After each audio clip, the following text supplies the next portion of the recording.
खबरें जो आपको सीधे जोड़ती हैं हमसे, जिनका आपकी जिंदगी पर होता है सीधा असर। खबरों की वही तस्वीर, बिना बदले बिना डरे, जज्बा सच का लिए, सच दिखाते हैं। बलिया में युवजन सभा ने धूमधाम से मनाई परशुराम जयंती। प्रदेश अध्यक्ष अरविंद गिरी ने सीएम योगी व मंत्री पर साधा निशाना। गंगा बहुउद्देशीय सभागार में हुआ आयोजन। बोले, सिर्फ भाषण नहीं, ब्राह्मण समाज को सम्मान चाहिए। परशुराम जयंती के अवसर पर समाजवादी पार्टी की युवजन सभा ने गंगा बहुउद्देशीय सभागार बलिया में भव्य कार्यक्रम का आयोजन किया। कार्यक्रम में मुख्य अतिथि युवजन सभा के प्रदेश अध्यक्ष अरविंद गिरी रहे। अरविंद गिरी ने भगवान परशुराम के चित्र पर माल्यार्पण कर कार्यक्रम का शुभारंभ किया। इस दौरान उन्होंने मुख्यमंत्री योगी आदित्यनाथ और प्रदेश सरकार के मंत्रियों पर जमकर निशाना साधा। सभा को संबोधित करते हुए अरविंद गिरी ने कहा कि भाजपा सरकार सिर्फ मंचों से परशुराम और ब्राह्मण समाज का नाम लेती है, लेकिन धरातल पर समाज को सम्मान नहीं मिल रहा है। उन्होंने आरोप लगाया कि प्रदेश में ब्राह्मण उत्पीड़न की घटनाएं बढ़ी हैं और सरकार मूकदर्शक बनी है। हमें भाषण नहीं, भागीदारी और सम्मान चाहिए। परशुराम जी ने अन्याय के खिलाफ फरसा उठाया था। आज हमें लोकतांत्रिक तरीके से अपनी आवाज़ बुलंद करनी है। गिरी ने कहा, गंगा बहुउद्देशीय सभागार में परशुराम जयंती बड़ी धूमधाम से मनाई गई। कार्यक्रम में जिले भर से युवजन सभा के पदाधिकारी, सपा कार्यकर्ता और बड़ी संख्या में ब्राह्मण समाज के लोग शामिल हुए। वैदिक मंत्रोच्चारण के बीच भगवान परशुराम का पूजन किया गया। युवाओं ने परशुराम के जीवन चरित्र पर प्रकाश डाला और उनके आदर्शों पर चलने का संकल्प लिया। अरविंद गिरी ने कहा कि समाजवादी पार्टी हमेशा शोषित, वंचित और सभी वर्गों के सम्मान की लड़ाई लड़ती रही है। उन्होंने युवाओं से आह्वान किया कि वे परशुराम जी के बताए मार्ग पर चलकर सामाजिक न्याय की लड़ाई को मजबूत करें। कार्यक्रम के अंत में प्रसाद वितरण किया गया। इस दौरान जिलाध्यक्ष युवजन सभा सपा के अन्य जिला स्तरीय पदाधिकारी व सैकड़ों कार्यकर्ता मौजूद रहे। आज भगवान विष्णु के छठवें अवतार भगवान परशुराम जी की जयंती थी। इस जयंती के अवसर पर हम आप सभी लोगों को भी बधाई देते हैं और पूरे देश और प्रदेशवासियों को बधाई देते हैं। हम लोग आज यहाँ इकट्ठा होकर के अपने भगवान की जयंती को मनाने का काम किया। सवाल इस बात का है कि जो हम जयंती मना रहे हैं, दूसरे तरफ भी लोग जयंती मना रहे हैं, तो हम तो अपने भगवान की जयंती मनाएं, जिसे हम भगवान मानते हैं। हमारी सरकार, जब समाजवादी पार्टी की सरकार थी, तो समाजवादी पार्टी की सरकार ने भगवान परशुराम जी के नाम से छुट्टी घोषित किया और कहा कि ये भगवान हैं, परशुराम जी हैं, इनके नाम पर अवकाश घोषित किया। जैसे ही समाजवादी पार्टी की सरकार गई और भारतीय जनता पार्टी की सरकार बनी, अजय सिंह बिष्ट योगी आदित्यनाथ उत्तर प्रदेश के मुख्यमंत्री बने, तो उन्होंने पहली कलम से उन्होंने घोषित किया कि भगवान परशुराम नहीं, महापुरुष परशुराम की जयंती कर दी। महापुरुष मतलब हम लोगों ने भगवान घोषित किया और उन्होंने क्या किया, महापुरुष घोषित किया। आज मैंने कई जगह देखा कि भारतीय जनता पार्टी के लोग, उनकी होर्डिंग पर लगा है भगवान परशुराम। तो मैं भारतीय जनता पार्टी के मंत्री से, उस कार्यक्रम के आयोजक से, जितने होर्डिंग लगाए हैं, सारे लोगों से ये सवाल करता हूं कि एक बार उत्तर प्रदेश सरकार के मुख्यमंत्री से पूछें कि ये भगवान परशुराम है कि महापुरुष परशुराम है। अगर महापुरुष परशुराम है तो आप लोग भगवान क्यों लिखे? अगर भगवान परशुराम मान रहे हो तो आप लोग अपने मुख्यमंत्री से क्षमा मंगवाओ। पूरे भगवान परशुराम के वंशजों से आप हाथ जोड़ करके मुख्यमंत्री से क्षमा मंगवाओ कि आपने भगवान का दर्जा छीन करके क्यों महापुरुष लिखा।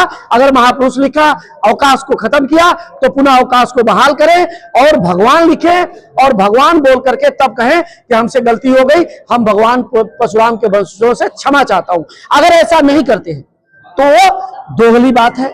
इस तरह की बात नहीं करना चाहिए।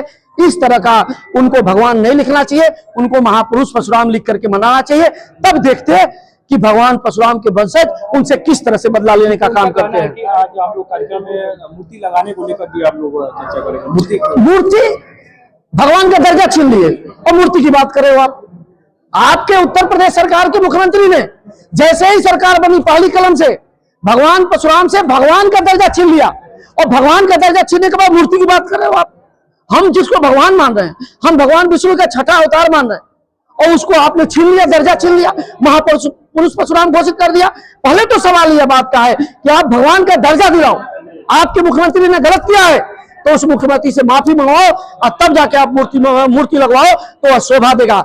अगर आप मूर्ति उसके बाद भी महापुरुष मान रहे हो और भगवान का दर्जा नहीं वापस करा रहे हो, मूर्ति लगा रहे हो, तो आप छल कर रहे हो, भगवान परशुराम के वंशजों के साथ छल कर रहे हो। भगवान परशुराम की जयंती पे भव्य कार्यक्रम भी रखा गया है। उन लोगों का कहना है कि हम लोग बहुत भव्य कार्यक्रम रखते हैं। और कितना सरकार है भव्य कार्यक्रम में, तमाम यहाँ से वहां तक बस अड्डा प्राइवेट कंपनियों को बिक गया, तो उसका क्या है, आप भगवान का दर्जा दिलाओ।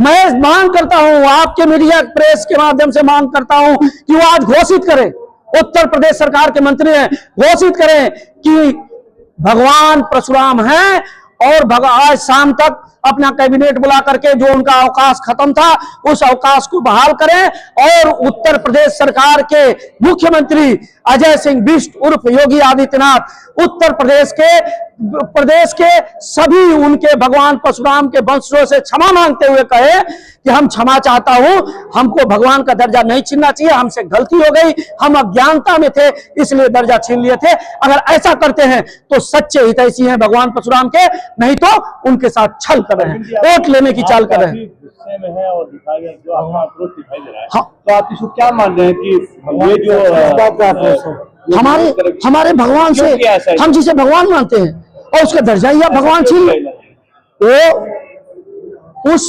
भगवान परशुराम के वंशज से जलते हैं, उनसे दूरी रखते हैं, वो उन्हें नहीं पसंद करना चाहते। आपने देखा होगा किस तरह से हरिशंकर तिवारी जी को उन्होंने वो किया, परेशान किया, उनके सभी पुत्र और सभी रिश्तेदारों को परेशान किया, किस तरह से भदोही में विजय मिश्रा जी को परेशान किया, उनके रिश्तेदारों को, निरीह रिश्तेदारों को परेशान किया, उनके बेटे को परेशान किया। आपने देखा होगा किस तरह से खुशी दुबे, बेचारी का क्या कसूर है, शादी होके गई, विधवा हो गई, विधवा होने के बाद 2 साल जेल में रही और 2 साल जेल में रह करके आ रही है, हॉस्पिटल में इलाज करा रही है और हॉस्पिटल में इलाज करा रही है अपने माँ का, उसके पास पैसा नहीं होता है, माननीय अखिलेश यादव जी मदद नहीं करते तो इलाज नहीं होता। भगवान परशुराम के तमाम वंशज जाकर के खुशी दुबे का मदद करने का काम किए, तब इलाज हुआ।